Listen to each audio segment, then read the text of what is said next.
नमस्कार मित्रांनो, मी परत एकदा आपलं स्वागत करतो माझ्या यूट्यूब चॅनलवर। आपला आजचा जो विषय आहे की आपण गाडी घेताना बरेच लोक कन्फ्यूज असतात की गाडी पेट्रोल घ्यायला पाहिजे की डिझेल घ्यायला पाहिजे।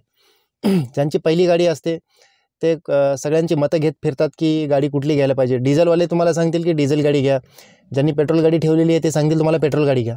पण सर्वप्रथम आपण आपला विचार करायचा असतो की आपल्याला कोणती गाडी परवडणारी आहे। साध्या साध्या जर गोष्टी बघायला गेलं, आत्ता माझ्या अनुभवानुसार मी तुम्हाला सांगतो की मी जे गाडी घेताना मी पूर्ण ॲनालिसिस केलं होतं की आपल्याला गाडी कोणती परवडणार आहे। तर पेट्रोल आणि गाडीचे आपापले वेगळे फायदे आहेत। डिझेल गाडी थोडीशी 1-1.5 लाखाने जर सेम व्हेरियंट जर तुम्ही घेतलं तर तीच गाडी तोच व्हेरियंट, पण डिझेल इंजन जर घेतलं तर तुम्हाला 1.5 ते 2 लाखांनी महाग असतं। डिझेल इंजनचं टॉर्क कॅपॅसिटी थोडीशी जास्त असते। डिझेल इंजनचं इंजन मोठं असतं, त्याच्यामध्ये थोडीशी लोड वाहण्याची कॅपॅसिटी जास्त असते, मेंटेनन्स थोडंसं जास्त असतं आणि डिझेल जसं की मी सुरुवातीला सांगितलं 1 ते 1.5 लाखांनी महाग असतं। तसंच जर आपण पेट्रोल जर बघितलं तर पेट्रोल तुम्हाला घेतानाच 1 ते 1.5 लाखांनी 2 लाखांनी तेच व्हेरियंट सेम व्हेरियंटची गाडी 2 लाखांनी तुम्हाला 1.5 लाखांनी स्वस्त पडेल। त्याच्यामध्ये तुम्हाला मेंटेनन्स खूप कमी असतं, खूप म्हणजे डिझेलच्या तुलनेमध्ये खूप कमी असतं।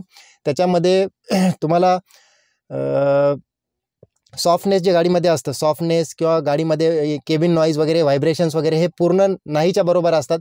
म्हणजे डिझेलच्या गाडीच्या कंपॅरिझनमध्ये पेट्रोल गाडीमध्ये व्हायब्रेशन्स, इंजन नॉईज, व्हायब्रेशन्स ह्या सगळ्या गोष्टी कमी असतात। पेट्रोल इंजन सेम व्हेरियंटचंच थोडंसं छोटं असतं। जसं की फॉर एक्झाम्पल मी तुम्हाला सांगतो की आता हे डिझेल इंजन आहे नेक्सॉनचं स्मार्ट प्लस डिझेल इंजन, याची कॅपॅसिटी 1.5 लिटर म्हणजे 1500 सीसीचं इंजन या गाडीमध्ये ते की 4 सिलेंडर आहे। आणि याच गाडीचं जर सेम मी पेट्रोल व्हेरियंट घेतलं तर 1.2 लिटर येतं पेट्रोल इंजन, जे की 3 सिलेंडर येतं म्हणजे 1200 सीसीचं 3 सिलेंडरचं इंजन। तर हे असे टेक्निकल ज्या गोष्टी आहेत हे मी तुम्हाला सांगितलेत। आता सगळ्यात महत्त्वाची गोष्ट मी तुम्हाला सांगायला जाणार आहे की आपण कोणत्या निकषावर ठरवायचं असतं की आपल्याला गाडी पेट्रोल घ्यायची आहे का डिझेल घ्यायची आहे। तर सर्वप्रथम तुम्ही विचार करा, जर तुम्हाला डिझेल गाडी जर घ्यायची असेल तर सुरुवातीलाच तुम्हाला 1.5 ते 2 लाख रुपये एक्स्ट्रा द्यावे लागतात त्याच पेट्रोल गाडीचे। तुम्ही शांत डोक्याने एकदा विचार करा की तुमचा रन किती आहे। जर तुमचा रन 50 किलोमीटर रोज साधारणपणे 1,500 किलोमीटर महिन्याला आणि जर साधारणपणे वर्षाला 10,000 किलोमीटर होत असेल तर तुम्ही डोळे झाकून पेट्रोल गाडी घ्या। कशामुळे? तर सुरुवातीला तुमची गाडी घेतानाच 1.5 ते 2 लाख रुपये तुमचे वाचतील, तुमचा मेंटेनन्समध्ये खर्च येणार नाही। पुन्हा तुम्हाला हे केबिन नॉईज, सॉफ्टनेस या गाडीमध्ये रिफाईनमेंट ह्या गोष्टी तुम्हाला पॉझिटिव्ह पॉईंटमध्ये भेटतील। 1.5 ते 2 लाख रुपयामध्ये तुमचे 5-7 वर्ष आरामशीर निघून जातील, तुम्हाला काही वाटणार नाही। हां, तुमच्या मनामध्ये प्रश्न येत असेल तर साधारणपणे मी रोजचं 30-40 किलोमीटर किंवा महिन्याला 1,500 जातो, पण मी एखाद्या वेळेस लाँग ट्रिपला जातो, तर नो डाऊट एखाद्या वेळेस जर तुम्ही लाँग ट्रिपला जाता साधारणपणे 2 महिन्याला, 3 महिन्याला, 6 महिन्याला तुम्ही जर फिरायला जाताय, तिथे जर तुमचं 1000 किलोमीटर जाणं आणि 1000 किलोमीटर होणार असेल तरी पण नो डाऊट तुम्ही पेट्रोल गाडीच घ्या, कारण की तेवढे पैसे तुमचे वाचतील।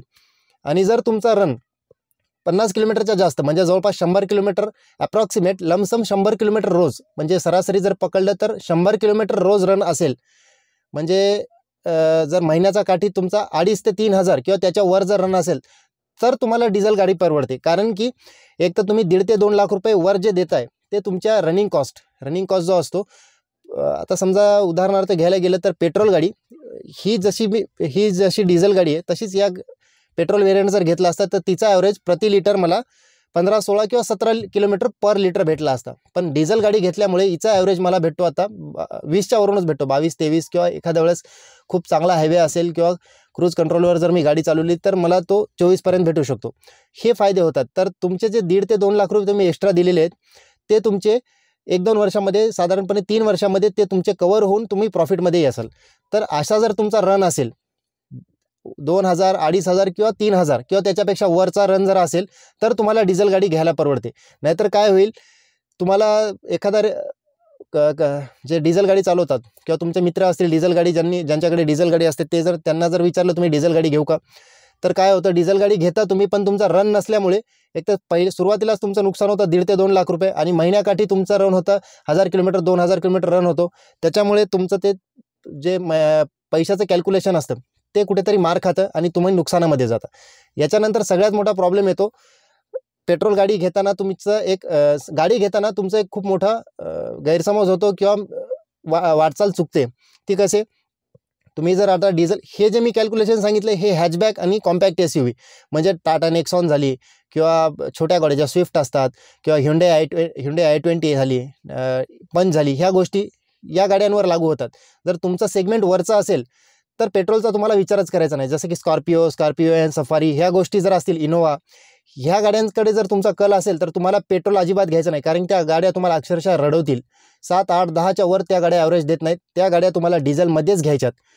इथे गफलत काय होते, जेव्हा तुम्ही शोरूमला जाता गाडी घ्यायला त्यावेळेस तुम्हाला दिसतं की ज्यांची पहिली गाडी आहे त्यावेळेस तुम्हाला दिसतं की गाडी 2 महिने 3 महिने 6 महिने वेटिंगवर आहे. त्यावेळेस डीलर तुम्हाला म्हणतो सर ह्याच व्हेरियंटची पेट्रोल गाडी आपल्याला अवेलेबल असते आणि आपल्याला अनुभव नसतो की पेट्रोल आणि डिझेलमध्ये फार तर किती फरक आहे. आपण बघतो की नाही 1.5 लाख रुपये आपल्या इथे वाचत आहेत आणि तुम्हाला पेट्रोल गाडी चिटकवून देतात. आणि ज्यांची पहिली गाडी असते तो एक्साइटमेंटमध्ये असतात, विचार करत नाहीत चालू आहे गाडी अवेलेबल व्हायली हे महत्त्वाचं असतं. पण नंतर कळतं की गाडी आपल्याला 10च्या वर 11च्या वर ॲव्हरेज देत नाही आहे. तिथे आपल्याला खरा मनस्ताप होतो, तिथे आपली लूट सुरू होते. तर मित्रांनो विचार करा. साधारणपणे मी परत एकदा सांगतो, साधारणपणे तुमचा रन जर 50 किलोमीटरपर्यंत रोजचा असेल म्हणजे सरासरी 1,500 किलोमीटर महिन्याला असेल किंवा त्यापेक्षा कमी असेल तर तुम्ही डोळे झाकून गाडी पेट्रोल घ्या. त्याच्यानंतर दुसरा पॉईंट आहे, जर तुम्हाला 1,500 किलोमीटरपेक्षा जास्त रन असेल, साधारणपणे 2,000, 2,500, 3,000 किंवा जास्त रन असेल त्याहीपेक्षा, तर तुम्ही डोळे झाकून डिझेल गाडी घ्या. का तर ते 1.5 ते 2 लाख रुपये तुम्ही जे सुरुवातीला डिझेल गाडी घेताना देताय तर ते तुमच्या 2-3 वर्षामध्ये वसूल होऊन तुमचा प्रॉफिट व्हायला सुरुवात होते. त्याच्यानंतर अजून टेक्निकल काही गोष्टी असतात. डिझेल इंजन थोडंसं मोठं असतं, पेट्रोल इंजन थोडंसं लहान असतं. डिझेल इंजनमध्ये थोडेसे व्हायब्रेशन जास्त असतात, गडगडाट जास्त असते, इंजन थोडेसे नॉईसी असतात. पण जे डिझेल लवर आहेत त्यांना या गोष्टींचा फरक पडत नाही. ज्यांना डिझेल गाडी चालवलेली आहे तो नक्की डिझेल गाडीच घेणार. तर मी आशा करतो की तुमचे थोडेफार तरी डाऊट क्लिअर झाले असतील हा व्हिडिओ बघितल्यानंतर.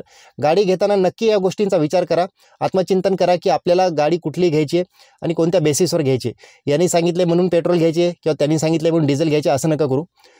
तर व्हिडिओ जर तुम्हाला आवडला असेल तर नक्की लाईक आणि सबस्क्राईब करा आणि चॅनलला ग्रो होण्यासाठी मदत करा. थँक्यू.